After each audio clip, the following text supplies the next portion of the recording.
today. We're here with Miss Amanda T McIntyre and Miss Yolanda Simon, and this is Campus Literature Week. Today, we're going to have a talk about how we build or cultivate legacy through other ways of telling stories. And so Yolanda is going to be talking with Amanda. They are going to introduce themselves, but I'll just very quickly say that Amanda is a poet. She's an artist. She's an activist. She is Caribbean to the core. And we're going to find out a little bit more about her. Yolanda as well. I'm going to say that she is a cultural activist in all the things that she has done for Trinidad and Tobago and for the Caribbean. I'm Muli Amaye and I'm the MFA coordinator.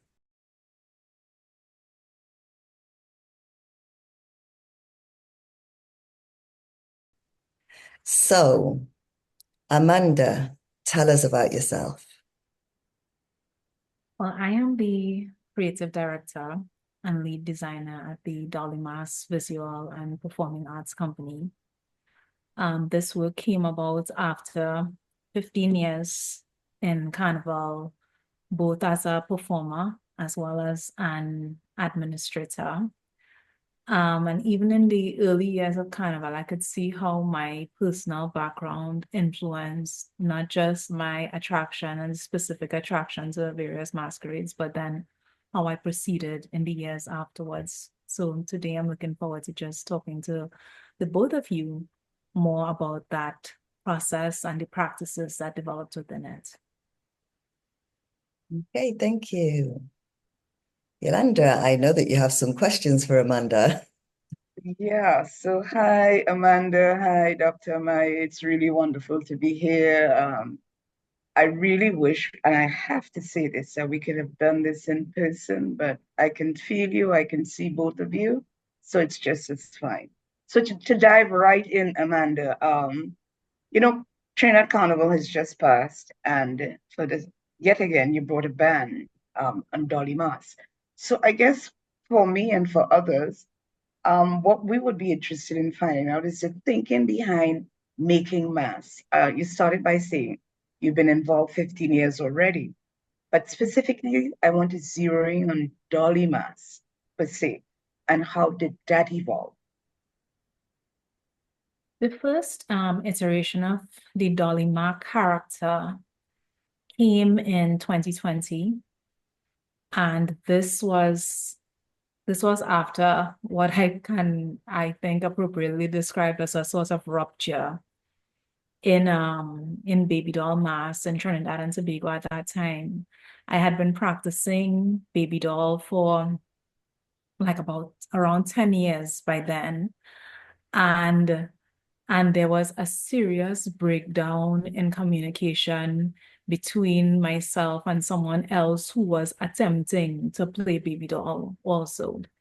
And in that rupture, one bit of advice I kept getting from stakeholders as well as from my mentors at the time was, do your own thing, do your own thing. So I spoke specifically with Alan Vaughan, who is the designer, the lead designer at Moko Somoko, which is a Moko Jambi entity that has been quite successful in Trinidad and Tobago Carnival. And he said to me, Amanda, it's really time for you to do your own thing. And this sort of it is time just kept coming back around to me. And so that year I was registered by the administration at Moko Somoko. And Alan, who had filled out my forms before I got to the building that day, he put the title of the performance I was going to do as nameless. And that was so important and profound in many ways because once I saw the word on the document, I started thinking through, I have to name this thing. It was almost like a challenge to give a name to it. And in the hours that followed, I wrestled with all the variations of the word mother and doll, just putting them together and trying to critically think through what they would imply. And the one that I settled on which I can see now was really just a gift to me, was Dolly Ma. And I registered that name that day. And then this was followed up by the development of the story, which came soon after, and which remains the core of the lore of Dolly Mass that developed in the years that followed. And that was in 2022. In 2021, the second iteration of Dolly Ma came with Dolly Ma Brigitte. That is a much more developed narrative that we are still playing out in our performances today. And I remember following the 2021 performances, I was putting together a piece for the journal Cuisine that is based in Burkina Faso. And in writing about the different iterations of Dolly Ma, I put down on paper that we now have these Dolly Mas, and I wanted to suggest the plural of Dolly Ma. But immediately I saw that it also said Dolly Mass. And that was the first recognition of the name Dolly Mass that became the entity that is now the band that invites people to play within these productions on the road with us at Carnival time, and also now includes a professional troupe of dancers and singers, vocalists, etc. And that's why I mentioned earlier that in some ways I consider these names as gifts that were given to me. And my challenge, my task is to figure out ways of holding them in the world and to honor the various narratives that come through them. Wow, that's absolutely amazing. I wanted to say that the first time I saw Dolly Ma was in 2017, which was my first carnival. And I remember going on the avenue and seeing this character. And everybody was laughing at her. She was a caricature. And everybody was laughing and she was going up to people, are you my baby daddy? Are you my baby daddy? And for me, I didn't see anything funny. It actually broke me a little bit. And then in 2024, I played in your band, Dolly Mass, and I saw that you brought her into being. She was no longer a cardboard cutout that people could make joke of, but actually a living, breathing human being who had a story. And it was really amazing to be part of that and to see that legacy that you are building on and that you are growing and taking into the future. Thank you, Muli. And I'm glad for that illustration of the baby doll that you gave there, because this is something that also troubled me for many years in seeing the performances of the masquerade. And it is also one of the reasons why it had so much waned in popularity over time. We know that in the early 20th century, and this is what the research suggests, that this masquerade was performed during what is then and is still now known historically as the Jamet Carnival in East Port of Spain. And it was intended at that time to ridicule single Black mothers, and continued through the years as this ridicule of single Black mothers. And even when the main performers shifted in the earlier years, it was performed mainly by men, which I mean says a lot already about the way in which it was characterized. In the 21st century, it shifted to being performed mainly by women. But even with this shift, the trauma that the character carries was still presented in this way for ridicule largely. And so what we would see on the road whenever we witness the baby doll, and I still see some people performing the masquerade in this way, is really a woman who is extremely desperate, who has no resources, who has to resort to begging. And the masquerade relied on what I referred to in one of my essays, relied on stereotypes of Black family life and Black womanhood, and stereotypes that should have been and still is not receiving enough critical reflection. as to why this continued for so long and the ways in which it can be challenged and now interrogated. And so one of the things I was interested in, and this was already from the very early years of performing the masquerade, I was interested in ways to interrupt that. And I saw Hazel Brown already doing that through her work in advocacy that focused largely on sexual and reproductive health and rights.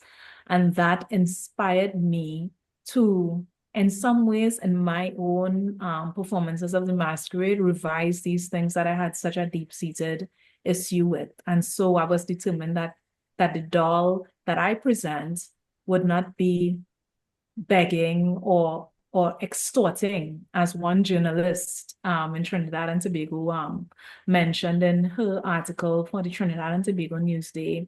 It was, I think, Debbie Jacob who called Baby Doll an extortion mass.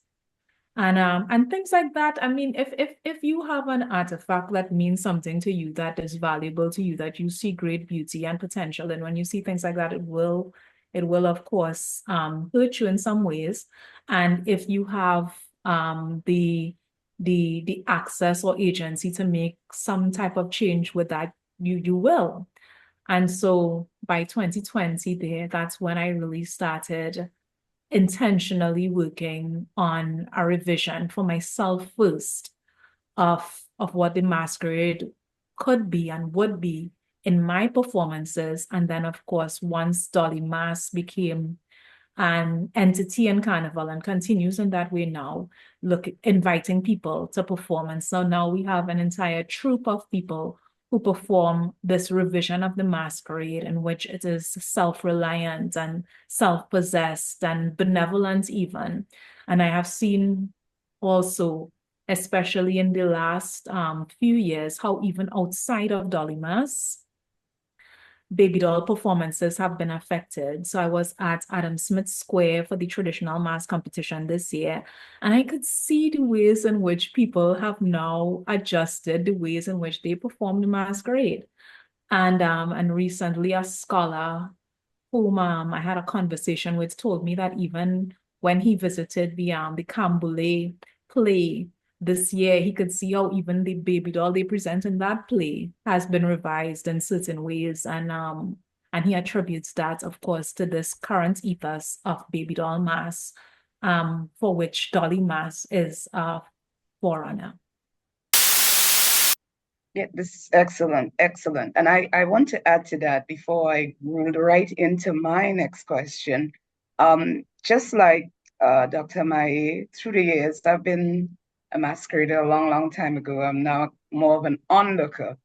But I have also followed Hazel over the years at Adam Smith Square and all of that. So, and just as you had said, Amanda, the same thing. And we've seen the transitioning from the early days to what it is now. And I would tell you, last year, when I went to Bonnet's concert soiree after the mass, you were there. And I was just hanging back listening to people's comments. And people were rushing to be photographed with Amanda. And I reflected on that, and I reflected on years ago with Hazel when there was ridicule and laughter, and people saying, "Oh, how pretty, how wonderful! This is, they're seeing the essence of womanhood, of strength, and not, that poor Black woman there, and she's begging for money kind of thing." So I wanted to put that piece inside here, but now I want to come back to the theme of our lit week, which is cultivating legacies. So in that regard, I want to ask Amanda, in terms of legacy, where do you see yourself and Dolly Mass heading to? What do you think? Where's the point of arrival? Well, for myself, I want to continue doing my work. I want to continue as a writer. I want to continue as an artist. And if I can have ages and ages and ages in which I do those things alone, I would be extremely happy. But of course, being on planet Earth in this body of flesh, we have to look through practical ways of getting the things that we want. So in the coming years, my focus is really on my academic life. So I'm currently at University of the West Indies, doing postgraduate work in cultural studies, and will remain in academia for the years to come. And at the same time, do the work in arts.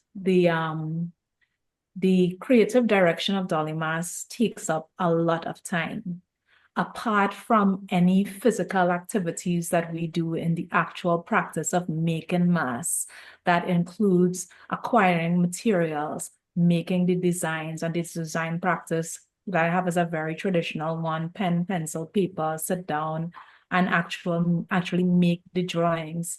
But then actually building the costumes as well. And we have a great team of artists at Dolly Mass, and that takes up a lot of time. But apart from the time taken to build mass, is the time to imagine mass. And I have tried to explain to people how important it is to find that time every single day to just imagine how important that is. And I mean, I'm sure Dr. Amaye completely understands how much imagination is absolutely necessary to the creative process, especially when you're including full narratives in the work. Even earlier today, I was just thinking through how do we move into the next chapter of the current story we are trying to tell. And to speak to your question, Yolanda, what is beyond this story? So we're now wrapping up Coming of Age in Carnival, which has been a trilogy. We launched with this trilogy. What is beyond the trilogy? And how do we effectively document this work? Where would I be with this work in 10 years? From the very beginning, because like I said early in this conversation, the character Dolly Ma came out of this rupture in Baby Doll Mass at that time. And because I continue to think around all of what was going on in that moment between 2019 and 2020, I know that it is so critical to train young people, especially,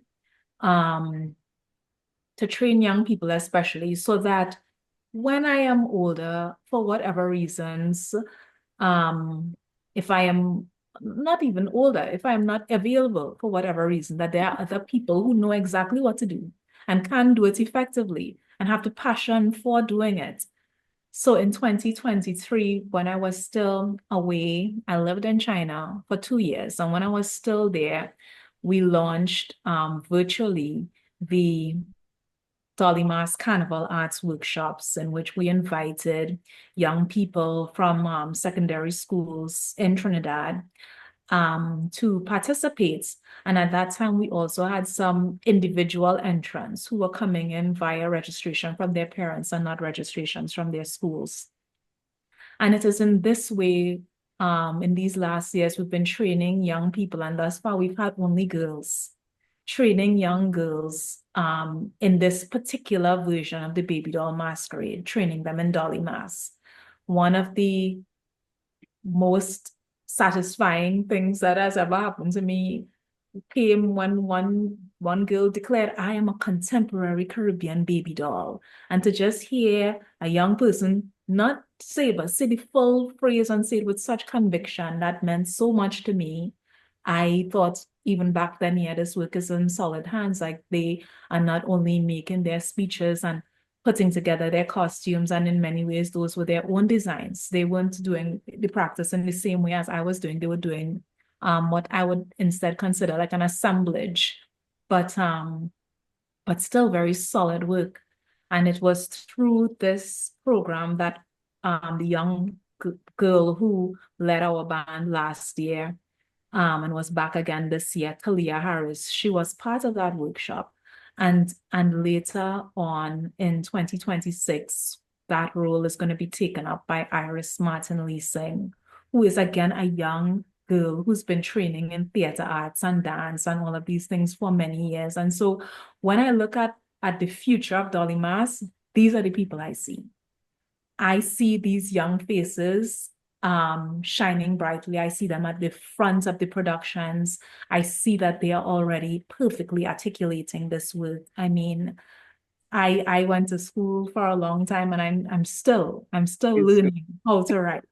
I'm still learning academic rigor and all of these things. But for some reason, Gen Z, they have a type of intellectual acumen that shocks me, and I know will continue to shock the entire world as we move along. And so with that, I think Dolly Mass is in good hands, and I will continue, of course, with my performances, with my advocacy, activism, writing. I'll continue. I mean, I hope with private life as well. So This is really amazing because we know that language is alive and language changes constantly. It's living. So that means that literature is living. And you're taking it that step further in that with Dolly Mas, it's living, it's breathing, it's changing, and it's allowed to change. And I think that's what's really beautiful about it. And that's what brings about the legacy part of everything. I think in each of you, in your own ways, are producing legacies.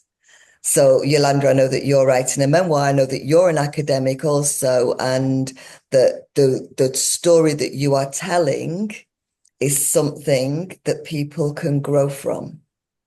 People can learn what went into the past, and they can learn how to be resilient for the future. And Dolly Mass is doing exactly the same thing. We're knowing what was behind and we're knowing what's to come. And those stories that are living and breathing in the middle are what it's all about.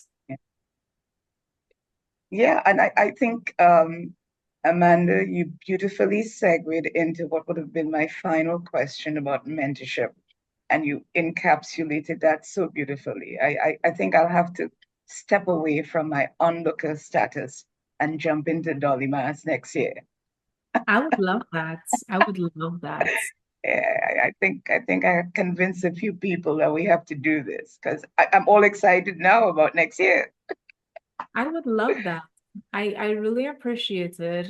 I didn't know this before. That was my first time hearing it. But what you said earlier about being at Vonnet Bigfoot's concert soiree and listening to patrons there talk about Dolly Ma.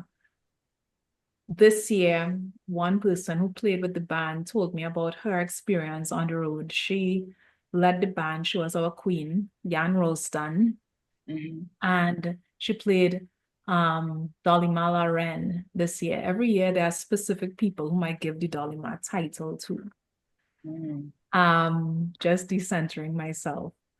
And she had a headpiece I designed, and the base of it was created by the artist Carl Lewis, while the top was done by the sculptor Tremaine Frauenfelder. So they both collaborated on rendering my design. And once she was on the road, Jan told me about reactions from spectators.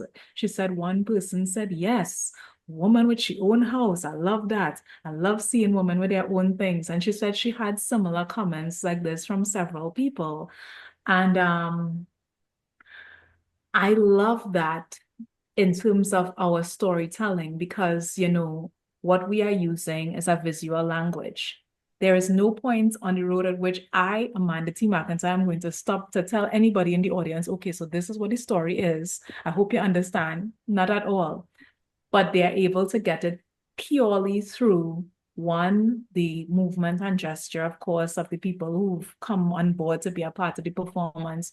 But more than that, through the visual storytelling of the costumes and the various props, etc. And from one year to the next, I do see how we have been successful in telling these stories. Definitely, definitely. Good job.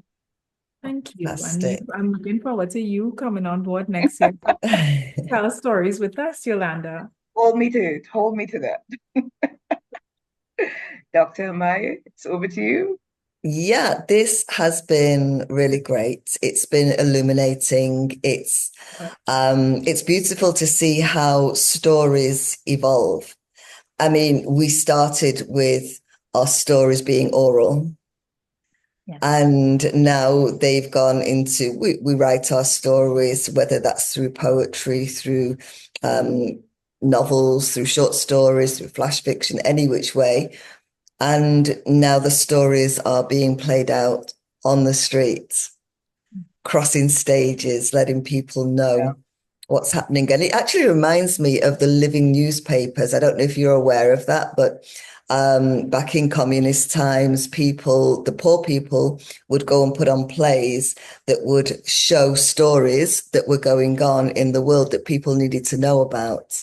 Yeah. And they were called the living newspapers. And it was activism. And I actually see Dolly Mass as being part of that. It's telling stories that need to be told.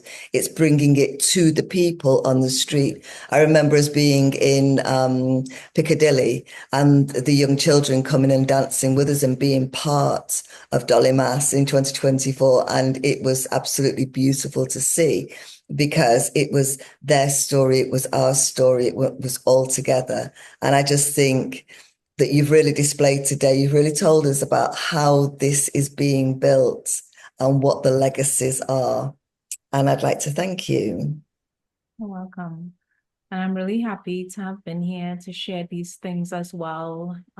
Spaces like this one that you've created are absolutely important. One thing I would mention before we go is, apart from all of the things I mentioned before, one aspect of our storytelling that is so easily, readily received and shockingly, I think, is the fact that so many of our narratives are queer narratives about queer love and queer family life, etc. And to see a place like Trinidad and Tobago, where on the one hand, on virtual platforms, you could see so much hate and vitriol towards the LGBTQ community, within the context of Carnival, specifically within Dolly Mass, I have seen a great positive reception of our stories, especially on the road at Carnival time. Our band members continue to be very safe and continue to be treated with love and respect. And I'm happy for that. I'm happy to see Dolly Mass as part of queering Trinidad and Tobago Carnival. Beautiful. Thank you. And I want to add my note of thanks to Amanda. I've been trying to get you to do this for a long time so that everybody gets a better understanding. So, my too, I am really happy. My heart is full. Thank you, thank you, thank you. You're welcome. And thank you both for having me. It's been absolutely amazing. Amanda T McIntyre and Yolanda Simon, thank you. Thank you.